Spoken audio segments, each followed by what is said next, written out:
UP के शामली में Haryanvi singer अंकित बालियान के हत्यारों की तलाश जारी है। यूपी के 3 जिलों की पुलिस हत्यारों की तलाश कर रही है। शामली, बागपत और मुजफ्फरनगर की पुलिस हत्याकांड की जांच में लगी है। पुलिस की एक टीम हरियाणा में भी हत्यारों का सुराग तलाश कर रही है।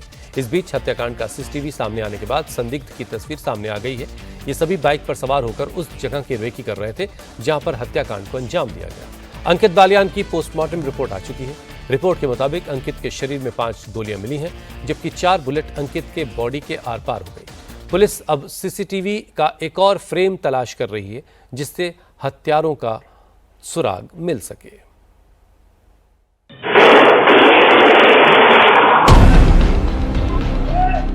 गोलियां चलने की आवाज से शामली का पूरा मोहल्ला थर्रा गया। एक के बाद एक गोलियां बरसती रहीं।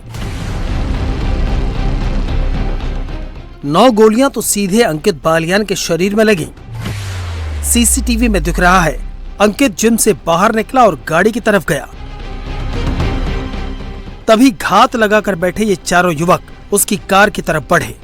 काले कपड़ों वाला युवक तो हथियार निकालते हुए भी दिख रहा है।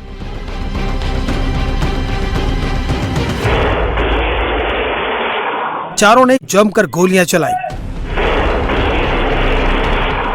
जब ये पुख्ता हो गया कि अंकित के शरीर में गोलियां घुस चुकी हैं, तो ये चारों हत्यारे फरार हो गए। इस सीसीटीवी में इनकी यही सबसे क्लोज तस्वीरें हैं।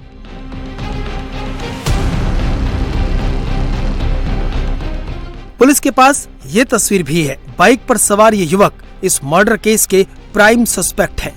इनकी पहचान करके तलाश की जा रही है। इस केस में तीसरा सबसे बड़ा अपडेट यह है कि सोशल मीडिया पर गोगी गैंग ने इस हत्याकांड की जिम्मेदारी ली है। हरियाणा के गोगी गैंग से जुड़े सोनीपत के रहने वाले भोलू शाहपुरिया नाम के शख्स ने एक पोस्ट शेयर करके जिम्मेदारी लेते हुए लिखा कि वो इस हत्याकांड की पूरी जिम्मेदारी लेता है। पोस्ट पर लिखा है कि अंकित उनके दुश्मनों का साथ देता था। गोगी के साथ हुई घटना पर इसने गाना बनाया था। इसका अंजाम इसको मिल गया। अंकित बालियान की पोस्टमार्टम रिपोर्ट आ चुकी है। पोस्टमार्टम में अंकित की बॉडी पर 9 गोलियों के निशान हैं। 5 गोलियां अंकित बालियान के शरीर के अंदर मिली हैं, जबकि 4 बुलेट अंकित की बॉडी के आर पार निकल गईं। एक्सरे रिपोर्ट के मुताबिक अंकित के सिर और सीधे हाथ की 4 आर्म्स की हड्डियां भी टूटी हुई हैं। इससे आशंका जताई जा रही है कि गोलीबारी के अलावा उसके साथ हमलावरों ने मारपीट भी की होगी। इस बीच अंकित बालियान की हत्या के आरोपियों से जुड़ी 2 तस्वीरें सामने आई हैं। ये दोनों तस्वीरें सीसीटीवी फुटेज में कैद हुई हैं, जिनमें 2 बाइक पर 4 आरोपी बैठे नजर आ रहे हैं। अपराधियों ने वारदात को अंजाम देने से पहले जिम के बाहर रेकी की थी। उसी दौरान ये तस्वीरें वहां लगे सीसीटीवी में कैद हो गई। अंकित बालियान की मौत हो गई। फिलहाल अगर आप देखेंगे, कल से ये जिम बंद है। पुलिस ने पूरी जांच की है। जिम के बाहर जो एंट्रेंस पॉइंट है, वहां पर आपको सीसीटीवी कैमरे नजर आ रहे होंगे। इन सीसीटीवी कैमरों की फुटेज को भी पुलिस खंगाल रही है। कैमरों की फुटेज के अलावा आसपास के इलाकों में कुछ सस्पेक्ट्स ऐसे हैं जो कि सीसीटीवी कैमरे में कैद हुए हैं, उनकी तलाश की जा रही है, जिसमें बाइक पर सवार कुछ लड़के नजर आ रहे हैं इस हत्याकांड को अंजाम देने के बाद, जब वो यहां से फरार हो रहे थे। फिलहाल पुलिस सीसीटीवी कैमरे की फुटेज से जो हमलावर हैं उनकी तलाश कर रही है। अंकित बालियान हरियाणा के रोहतक और सोनीपत में रहकर सिंगिंग और एक्टिंग का काम करता था। कुछ समय पहले ही वो अपने बर्थ प्लेस शामली में शिफ्ट हुआ था। अंकित के घर वालों की माने तो उसका कोई क्रिमिनल बैकग्राउंड नहीं था, न ही किसी से दुश्मनी थी। इसलिए पुलिस ने घटना वाली जगह लगे सीसीटीवी कैमरों को खंगालना शुरू किया है। घटनास्थल के मुआयने से ये पता चला कि लगभग 18 राउंड फायर किए गए हैं और आसपास के सीसीटीवी फुटेजेस को भी खंगाला गया है। 4 अपराधी जो 2 मोटरसाइकिल्स पर थे, उन्होंने इस घटना को अंजाम दिया। इन अपराधियों के आइडेंटिफिकेशन और इनके गैंग कनेक्शन की जानकारी के प्रयास किए जा रहा है। घटना के बाद एक सोशल मीडिया पोस्ट भी आया है जो गोगी ग्रुप के नाम से आया है और जिसको भोलू शाहपुरिया नाम के एक व्यक्ति ने, एक अपराधी ने इस घटना की जिम्मेदारी ली है। सोशल मीडिया पोस्ट की ऑथेंटिसिटी की जानकारी करने की कोशिश की जा रही है। साथ ही इस घटना का कोई गैंग कनेक्शन हो उसको भी जानकारी करने का प्रयास किया जा रहा है।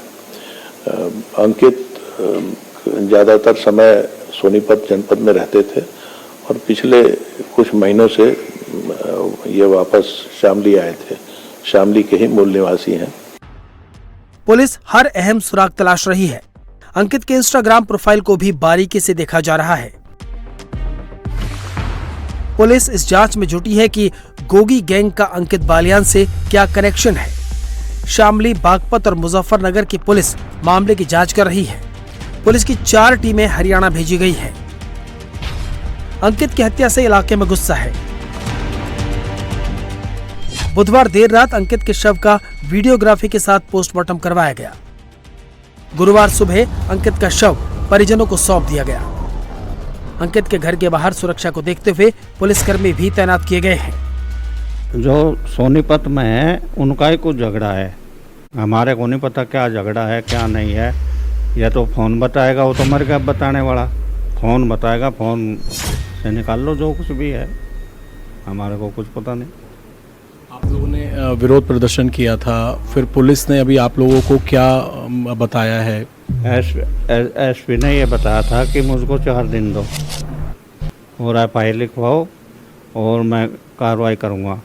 मैंने एसपी को ये कहा था कि 4 दिन FIR कर दी मैं, 4 दिन है आपके, 5वें दिन मैं अपनी FIR को उठा लाऊंगा अगर कुछ नहीं हुआ। और बड़ा कलाकार था और अपराध से को उसका कोई संबंध भी नहीं था, तो ये तो नहीं हम कह सकते। तो शायद विधायक प्रसन्न चौधरी जी हैं, उनकी जरूर प्रशासन से बात हुई होंगी, लेकिन जो भावनाएं अंकित के पिताजी के, वो भावनाएं मेरी है। ऐसी कार्रवाई हो जो नज़ीर बने। एक उभरता हुआ कलाकार हमारे बीच से गया है जिसको सब प्यार करते थे, और शायद मुझे लगता है जिस तरह का गुस्सा लोगों में, जिस तरह का गुस्सा सिद्धू मूसेवाले की हत्या के बाद था, उसी तरह का गुस्सा आज यहाँ दिखाई दे रहा है। और शायद ये गुस्सा जब भी थोड़ा कम होगा जब पुलिस कोई ऐसी कार्रवाई करेगी कि जो नज़ीर बने। अगर पुलिस रूटीन कार्रवाई करेगी तो शायद जनता इस बात को सहन नहीं कर पाएगी। इस हत्याकांड पर सियासत भी शुरू हो गई है। अखिलेश यादव ने सोशल मीडिया पर एक पोस्ट लिखकर हत्याकांड को जाट समाज पर हो रहे अत्याचार से जोड़ दिया। अखिलेश यादव ने लिखा कि जाट समाज ने हमलावरों की गिरफ्तारी को लेकर सड़क पर अपनी मांग बुलंद की है। यूपी का पूरा जाट समुदाय इसे अपने ऊपर हमला मानकर आक्रोशित है। अखिलेश यादव के इस पोस्ट पर जाट समाज के नेता भड़क गए। ये किसी हत्या को, किसी अपराध को, ऐसे लोग जो प्रदेश के मुखिया भी रहे हों, उत्तर प्रदेश के मुख्यमंत्री रहे हों, वो इस अपराध को जाति से जोड़ रहे हैं। इनको ये सोचना पड़ेगा और अपने अतीत में झांकना पड़ेगा कि इनकी सरकार के कार्यकाल में क्या हुआ था जाति पर, जाति के नेताओं पर।